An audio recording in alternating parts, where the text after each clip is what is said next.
Bonsoir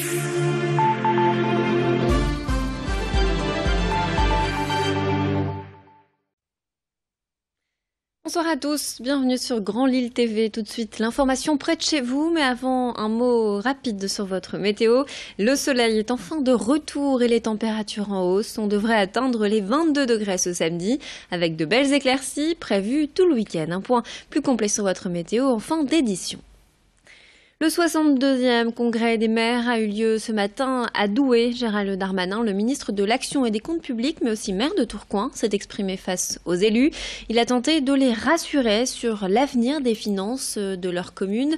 Après les annonces effectuées cet été par le gouvernement, Gérald Darmanin est revenu sur la suppression des contrats aidés qu'il estime indispensables pour installer des contrats de plus longue durée. Il a également évoqué les dotations d'État et la suppression de la taxe d'habitation pour 80% des foyers.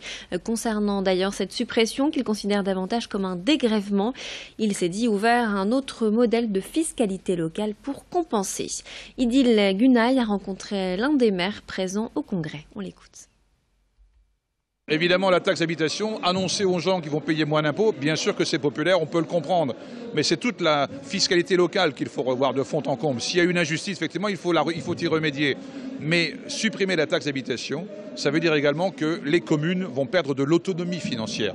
On doit être de plus en plus dépendant des dotations d'État.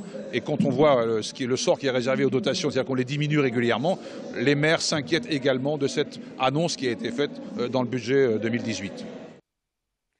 Depuis le début de la semaine, deux figures du grand banditisme, Redouane Faïd et Fabrice Ornec, sont devant les assises du Nord. Ils sont accusés d'avoir attaqué un fourgon blindé près d'Arras en mars 2011 et d'avoir volé 2 millions d'euros. Le procès s'achève vendredi. Vincent Vieillard revient sur les détails de cette affaire. C'est une figure du grand banditisme qui aime la lumière et la médiatisation. Redouane Faïd, 45 ans, avait d'ailleurs écrit à sa sortie de prison en 2010 un livre qui s'appelait « Braqueur des cités au grand banditisme », une façon pour lui d'essayer de montrer qu'il voulait tourner la page d'un banditisme qu'il avait embrassé très tôt, puisque son premier braquage il l'avait commis en 1990 alors qu'il était encore en terminale en région parisienne. Depuis, cette figure du grand banditisme a été interpellée de nombreuses fois pour des vols à main armée, notamment en mai 2010 où une jeune policière municipale avait été abattue.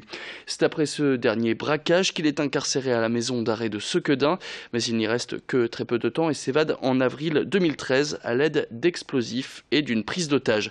À chaque fois, ces faits d'armes sont spectaculaires et pour une raison toute simple, il avait avoué s'inspirer du cinéma américain pour réaliser ces braquages.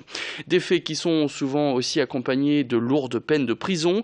Pour le braquage ayant coûté la vie à Aurélie Fouquet, Redouane Faïd a été condamné à 18 ans de réclusion. Ajouté à cette peine les 10 ans de prison pour son évasion de Sequedin et pour lesquels il a récemment fait appel.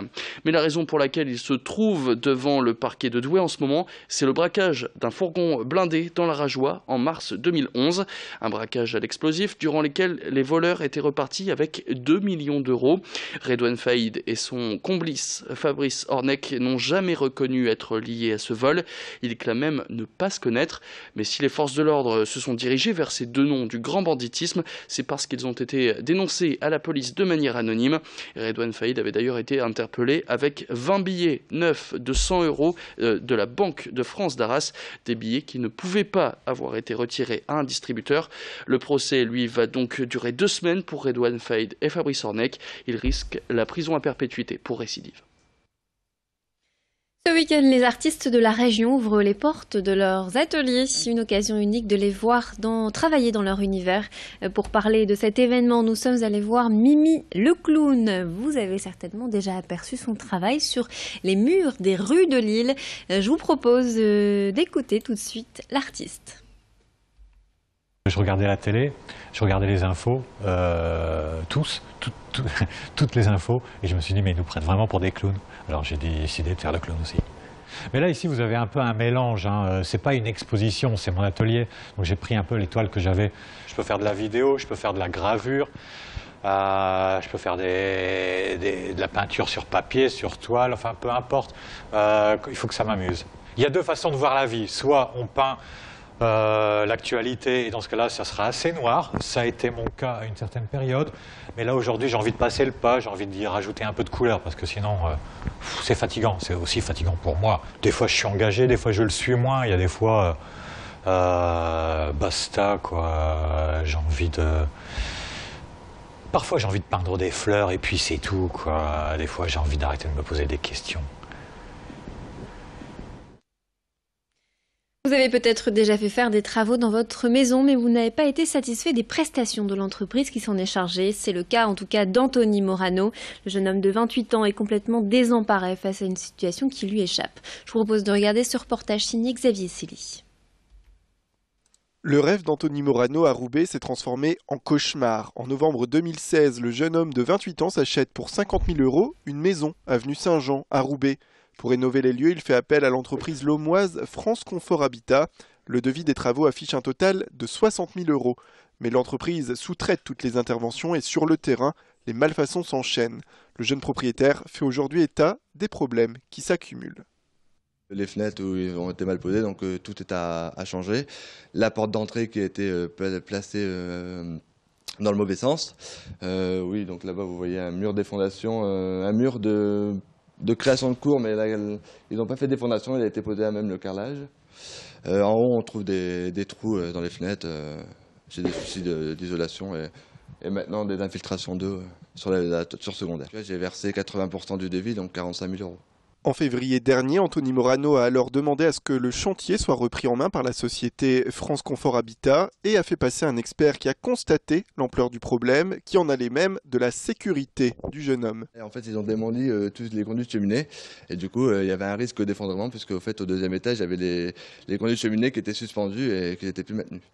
Donc là, j'ai dû prendre une autre entreprise tierce pour finir le travail.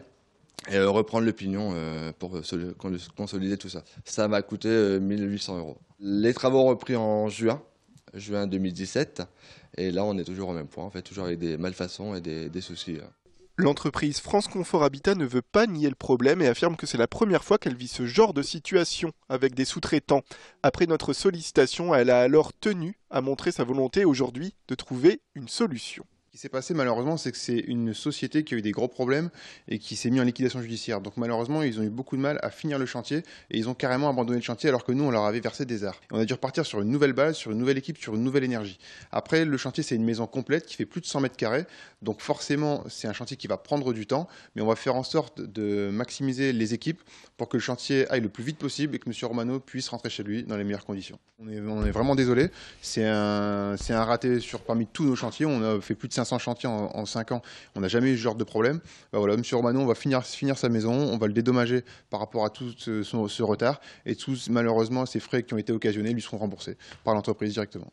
En attendant, Anthony Morano a entamé une procédure judiciaire pour se défendre. Le dialogue n'est pas rompu avec France Confort Habitat.